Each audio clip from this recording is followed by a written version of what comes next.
Camping gak harus ribet, gak perlu naik gunung tinggi atau bawa perlengkapan mahal. Cukup motor matic, tenda sederhana, dan hati yang pingin cari ketenangan. Inilah perjalanan saya menuju Gunung Luhur, bukan tentang seberapa tinggi tempatnya, tapi seberapa dalam rasanya. Dan buat teman-teman semua yang sudah pernah camping sendirian, coba dong bagi cerita paling berkesan teman-teman di kolom komentar ya. Yang belum, mungkin ini waktunya nyoba. Pernah nggak sih ngerasain pengen ngilang sebentar dari penatnya hidup di kota, tapi nggak tahu harus apply dari mana? Saya juga dulu mikir camping itu cuma buat orang yang berjalan jauh, naik turun gunung, dan tahan dengan dingin ekstrim. Tapi ternyata zaman sekarang ada cara lain buat tetap bisa menikmati alam sendirian dengan cara yang sederhana. Hai semua, nama saya Erwin dan ini adalah cerita solo camping saya di Smart Camp Gunung Luhur, daerah Bogor. Bareng motor matic andalan yang udah nemenin saya kemana-mana. Di sini saya cuma pengen menikmatin alam, merestart hidup, dan mungkin ngebagi sedikit ketenangan buat teman-teman yang lagi nyari jalan pulang ke diri sendiri. Oke, jangan lupa tonton sampai habis dan kita mulai dari persiapan perlengkapan buat camping nanti. Yuk. Nah, ini alat-alatnya yang buat camping. Di bawahnya hanya ini aja sih ya untuk perlengkapannya. Lumayan rada banyak. Ada lampu, putrin, tenda, flashlight. Ini tiang buat flashlightnya. Sleeping bag, kasur angin ya. Ini bangku, terus ini ada meja, jangan lupa tripod ya, tripod dan tikernya buat di dalam tenda.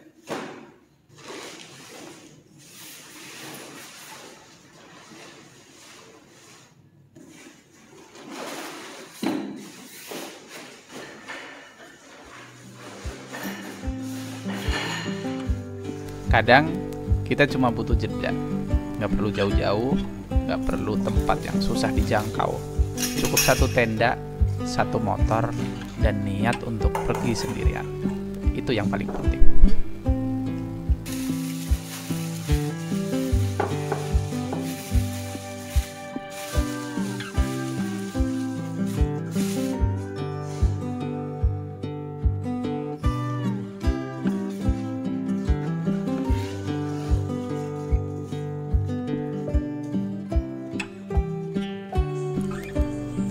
Sebelum benar-benar berangkat, saya mampir dulu untuk isi bensin gasolin di mobil Indostation.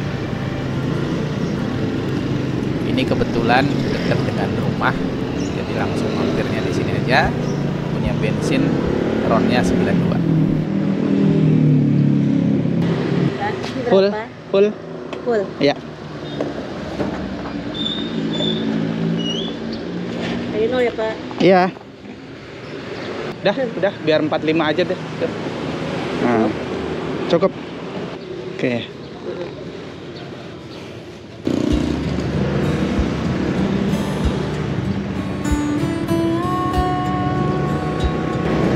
Oke teman-teman, kita start dari daerah Bintaro jam 11.25. Tadi kita sempat ngisi bensin dulu di gasolin punyanya mobil.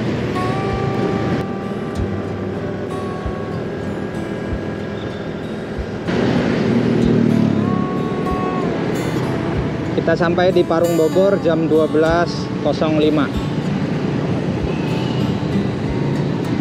Di sini langganan macet karena persimpangan antara terminal dan terus persimpangan yang ke arah Gunung Sindur. Oke, kita sudah semakin dekat dengan kota Bogornya, dan jalur yang saya lewatin ini memang jalur klasik yang selalu ramai dan kadang banyak macet juga. Tapi ya sudah biasa, namanya juga jalur favorit banyak orang. Nah, di depan saya sampai di pertigaan. Kalau ke kiri arahnya ke Cibinong. Kita ambil arah ke kanan menuju ke arah kota Bogor. Nggak jauh dari sini ada perempatan lampu merah. Di sini saya ambil ke kiri ke jalan alternatif yang lewat Sumarekon Bogor. Jalur ini cukup membantu memangkas waktu tempuh lebih lancar dan pemandangannya pun lebih asik. Nanti jalur ini akan nyambung lagi ke jalan utama di daerah Megamendung Bogor. Kita sampai di persimpangan yang arah ke Sumarekon Bogor. Sekarang sudah jam berapa ini? Jam 12.50.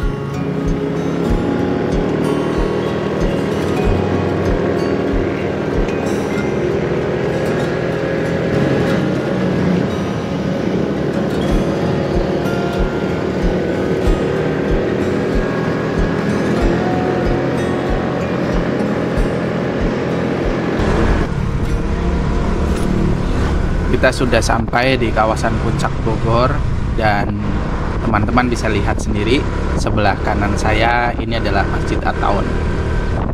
Dari Masjid At-Taun ini ke pintu gerbang Danau Saat itu sekitar 100 meter. Kita akan belok kiri langsung masuk ke wilayah jalan yang menuju ke Danau Saat.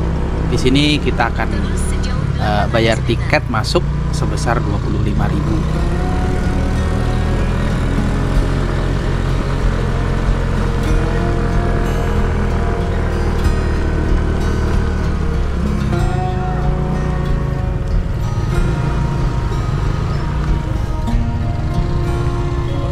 Ke Smart Camp Gunung Luhur. Ya. Jadi berapa? Jadi 25, Pak. 25. Untuk jarak tempuh dari sini lebih kurang 5 kilo 6 kilo, Pak. Untuk sementara masih jalan Batuan sih sampai Gunung Luhur. Ke Gunung Luhurnya? Gunung Luhur 6 kilo? Dari sini maksudnya. Oh iya, 6 kilo ya. Siap. 25. Untuk tiketnya nanti bisa ditukar welcome ring di Restoran Telaga Saat, mampir sebentar, Pak ya. Di mana? Di Restoran Telaga Saat. Oke. Udah tahu kan tracknya, Pak? Kalau saya tukernya besok pagi gimana? Nggak bisa karena sudah tanggal, Pak. Ntar mampir aja gitu. sebentar, nggak apa-apa. Ya. Oke, siap, nggak apa-apa. Untuk tracknya udah tahu kan, Pak? Hah? Untuk tracknya udah tahu kan? Ini baru pernah sih. Oh, ntar lewat Telaga Saat ambil kanan ada simpangan, Pak ya. Oke, berarti siap. Ini saya arahin ke Telaga Saat dulu aja ya? Telaga Saat mampir sebentar, tukar minuman langsung untuk lanjut perjalanan. Oke, siap. Siap. Makasih, Pak. Mangga, silakan, Pak.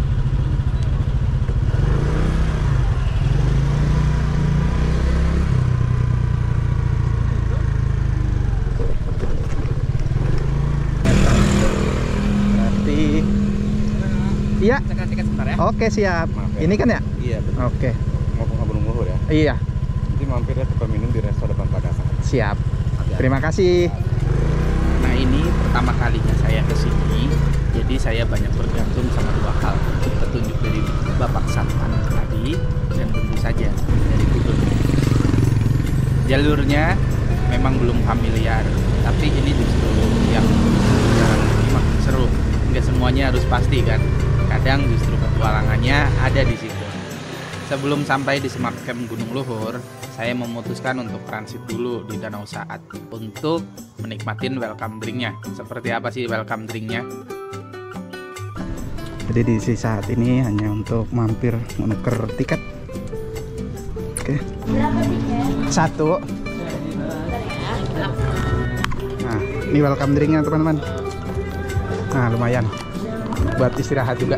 Soalnya sebelah mana? Di belakang. Sebelah sini. Iya. Makasih. Ya, sama-sama. Oke. Kita minum dulu. Wah, kirain teh biasa. Ternyata tehnya itu ada aroma jeruknya. Ini tempat penukaran welcome drinknya. Kita akan lanjut lagi menuju ke Gunung Luhur.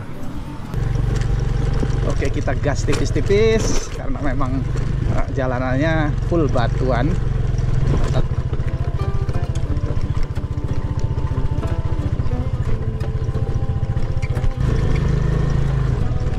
Ini ada desa, kalau nggak salah ini desa Cikoneng, dan di pertigaan ini, persimpangan ini ada SD. Nah, kalau lihat dari YouTube yang udah pada upload, dari SD ini ke kanan. Enak sih patokannya, SD Negeri Cikoneng.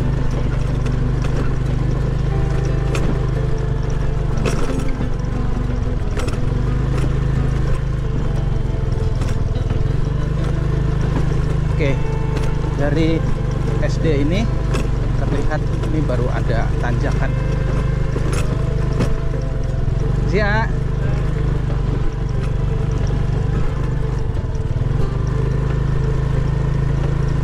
Nah, ini kita mulai nanjak-nanjak terus.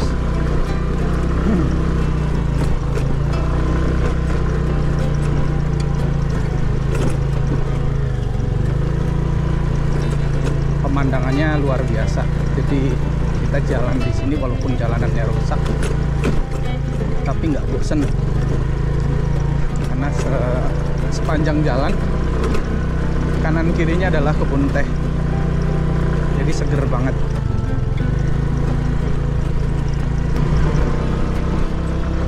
Ini sebetulnya tanjakan tidak terlalu ekstrim ya. Nah, kalau dibilang mah ya cukup standar banget, tapi karena bebatuan, nah kitanya tidak bisa ngebut di sini ya. Jadi kalau motor matic di sini siap-siap tenaga ekstra, karena pernapasan di dalam CVT-nya pastinya tidak akan sebaik saat motor kencang gitu ya. Jadi panasnya di situ ngumpul. Nah, kalau punya saya ini motornya CVT-nya udah bermasalah ya, dan ini panas. Akhirnya hilang tenaga juga.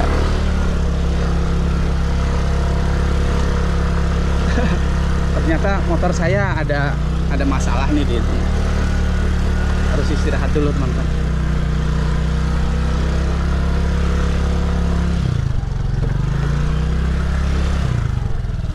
Hilang tenaga, Wah, bau. Udah mau sampai. Motornya bau sangit. Bau dari CVT-nya, dan tenaganya tiba-tiba hilang, padahal sendiri ya. Oke, ini kayaknya memang harus masuk bengkel sih. Jadi kayak gini, udah 2 kali ini ya. Waktu itu ngecamp juga ke Bukit Komando Camp, itu sama kayak gini juga, tapi ini kayaknya lebih parah. Oke, kita lanjut. Setelah tadi overhead dan sudah istirahat lumayan, ada 15 menit lebih, padahal udah dikit lagi sampai.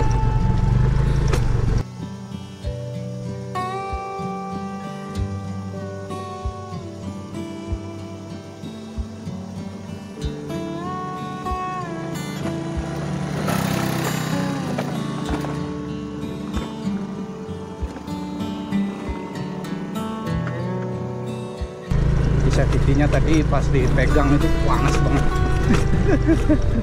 Oh, gosong.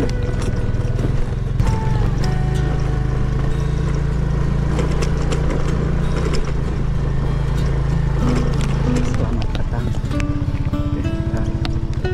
Kita ke kiri. Alhamdulillah.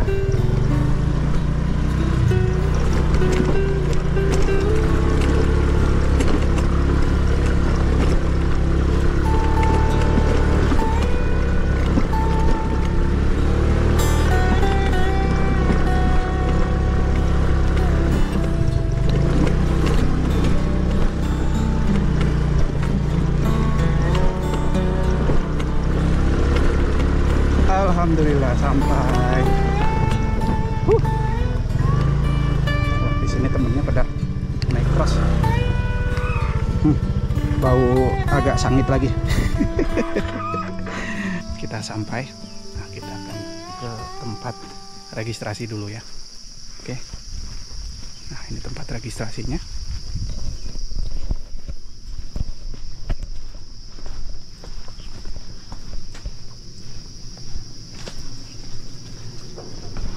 Misi.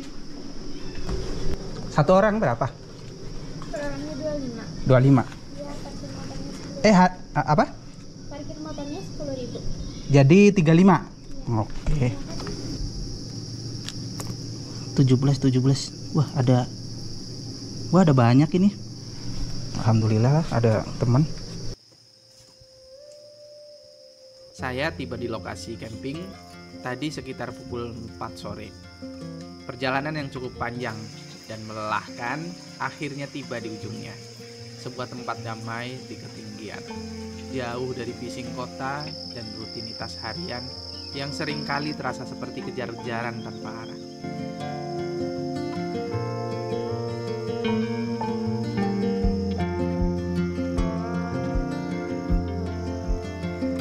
Tadi setelah registrasi dan membayar tiket, saya berjalan perlahan menyusuri area camping, membiarkan mata dan hati memilih sendiri tempat yang paling cocok untuk bermalam.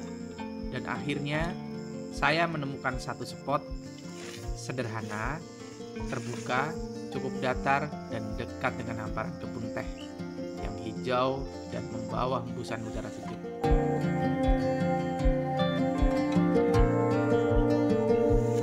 Di sini saya langsung mendirikan tenda. Prosesnya tidak buru-buru.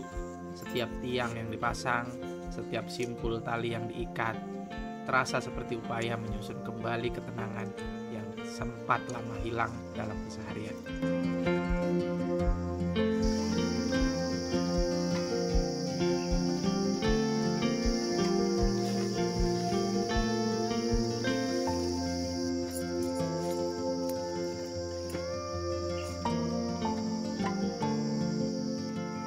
Setelah terpasang semua, tenda selesai didirikan pukul 17.15, lengkap dengan flysheet-nya.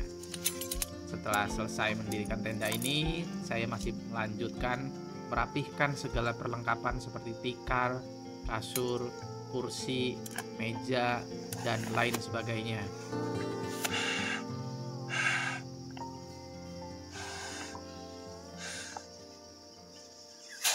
Dari tadi saat saya tiba di lokasi hingga kini, langit masih mendung dan kabut mulai turun perlahan, menutup seluruh panorama Gunung Luhur yang katanya begitu mempesona. Tapi saya tidak merasa kecewa. Mungkin memang belum waktunya untuk melihat keindahan itu. Kadang alam sengaja menyembunyikan keindahannya bukan untuk menghukum, tapi untuk mengajarkan kita tentang sabar, tentang bagaimana cara menikmati keheningan. Malam perlahan turun seperti tirai tebal. Dingin mulai merayap, menusuk perlahan dari ujung jari ke dalam pikiran. Tapi justru di situ ada keheningan yang menenangkan. Saya duduk di depan tenda, menyeduh kopi dan membuka roti sebagai makan malam.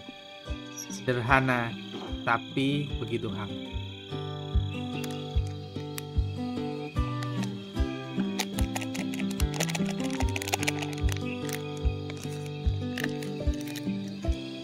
Sekitar pukul 9 malam, suara-suara motor seperti tamu yang datang mulai terdengar. Dan benar juga, ada beberapa orang yang datang dan mulai mendirikan tenda tak jauh dari saya. Saya tak mengenal mereka, tapi entah kenapa terasa seperti kehadiran yang bersahabat. Sunyi malam ini perlahan berubah menjadi senyap yang kerap. Dan hingga pukul 11 malam, langit tetap menutup rapat dirinya. Tidak ada satupun bintang yang terlihat, dan bulan pun entah di mana. Tapi malam itu tak gelap. Dia tetap memancarkan cahaya dari rasa syukur yang pelan-pelan tumbuh dalam dada.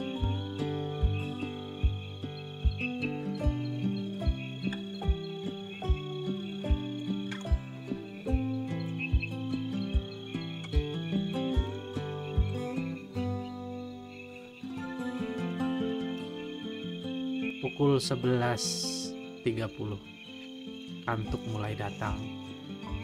Saya masuk ke dalam tenda, berbaring di sleeping bag dan menutup mata dengan hati yang penuh.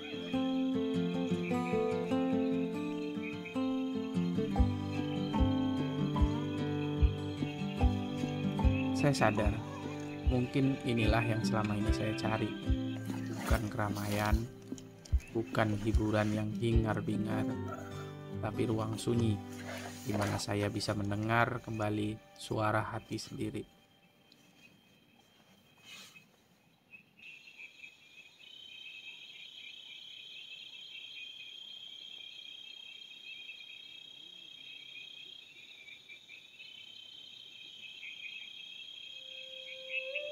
Semalam tadi sebenarnya saya tidur kurang nyenyak.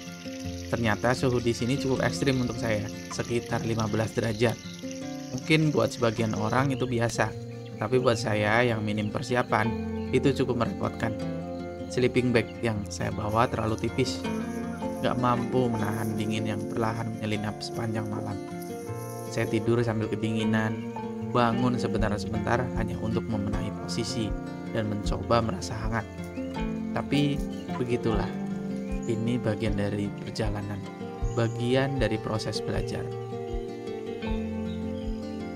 Dan saat pagi ini, saya juga sempatkan untuk jalan-jalan sebentar ke hutan yang ada di dekat dengan tenda. Itu di atasnya ya. Pagi ini berharap disambut matahari. Tapi yang saya lihat justru kabut yang masih setia menggantung di seluruh penjuru. Langit kelabu dan panorama yang katanya luar biasa indah masih tersembunyi. Namun saya diam, menikmati keheningan pagi, menyeruput sisa kopi semalam, dan menyaksikan alam yang memilih untuk tak terburu-buru menunjukkan keindahannya.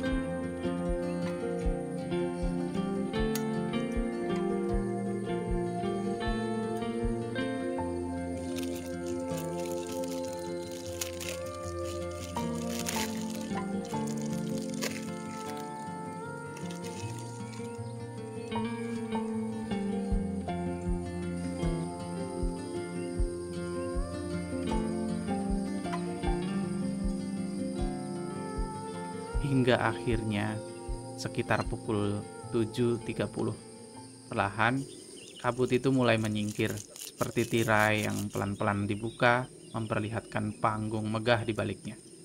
Gunung Pangrango berdiri gagah di kejauhan, biru, tenang, dan luar biasa indah. Refleks, saya langsung membangunkan teman-teman campers yang berada di tenda sebelah. Oi, gunungnya kelihatan. Gunungnya kelihatan. Ayo, ayo, ayo, ayo.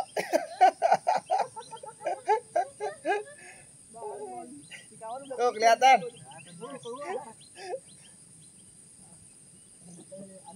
Akhirnya yang ditunggu-tunggu.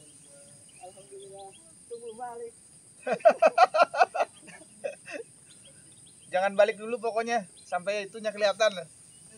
Dan pagi ini saya merasa seperti anak kecil yang menemukan harta karun, bahagia, sederhana, dan penuh rasa syukur. Rasanya semua lelah, semua dingin, semua kekurangan tidur terbayar lunas hanya oleh satu momen singkat itu. Di belakang lagi ada yang prewed tuh.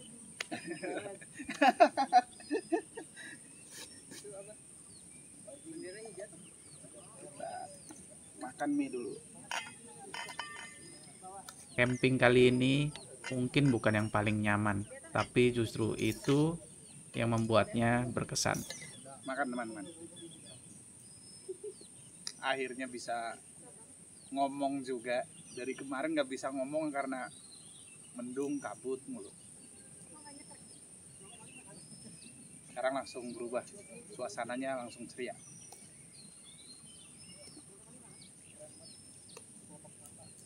Dan semua campers merasakan sama hal yang sama. Di belakang saya langsung tuh. Keren. Di ketinggian 1400 meter lebih di atas permukaan laut, saya belajar banyak hal. Tentang sabar, tentang syukur, dan tentang bagaimana alam mengajarkan kita untuk menikmati hidup dengan cara yang lebih pelan. Dan disinilah vlog ini saya akhiri. Dengan hati yang penuh dan kepala yang lebih ringan, terima kasih Gunung Luhur. Sampai bertemu di perjalanan berikutnya. Dan terima kasih buat teman-teman semua yang sudah menonton sampai habis. Sampai jumpa.